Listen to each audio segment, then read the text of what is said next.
Galates chapitre 2, verset 19 à 20. Car moi, c'est par la loi que je suis mort à la loi, en fait de vivre pour Dieu.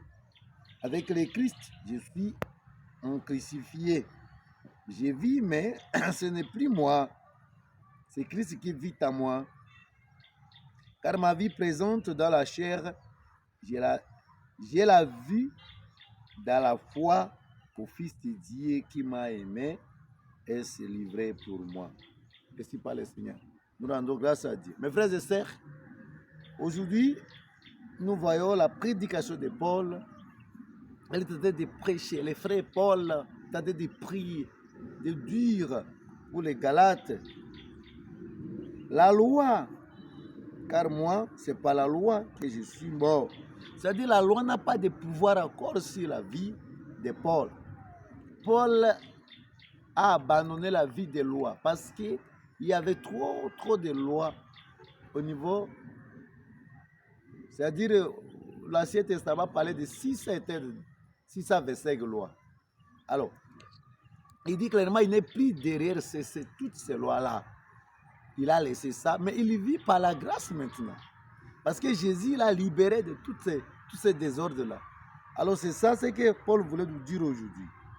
Tu dois te poser la question. Il dit à la loi a fait de vivre pour Dieu. Il vit seulement pour Dieu, par la grâce de Dieu, par l'amour de Dieu.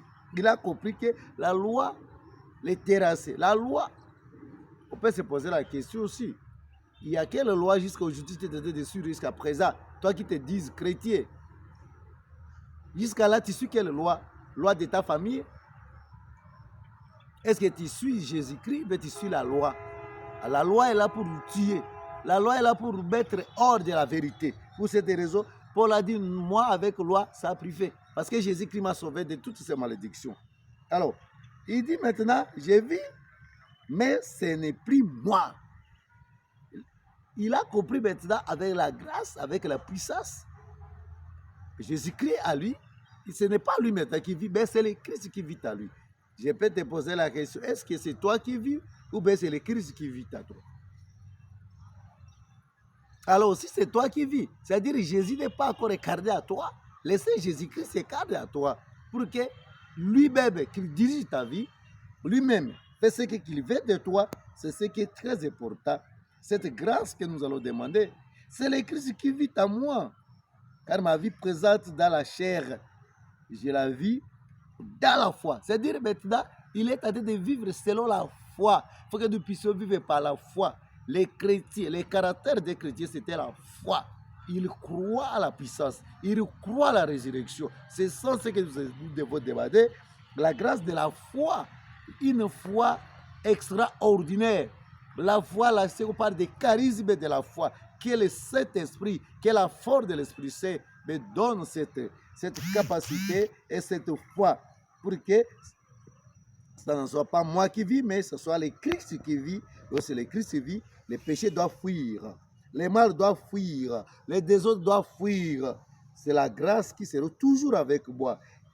Paul est clair, vit à moi, la vie et la mort du Christ. De vers la vie à la mort.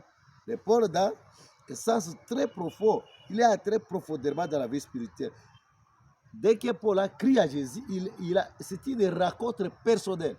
Nous devons chercher aussi la rencontre personnelle avec le Christ. Il doit changer notre caractère, il doit changer notre vie. Ce moment-là, tout ce que nous allons faire, c'est le Christ qui est en train de faire. Que le Tout-Puissant nous aide pour avoir cette grande foi. Abonnez-vous massivement, c'est votre simple serviteur, Shalom, Berger Justin.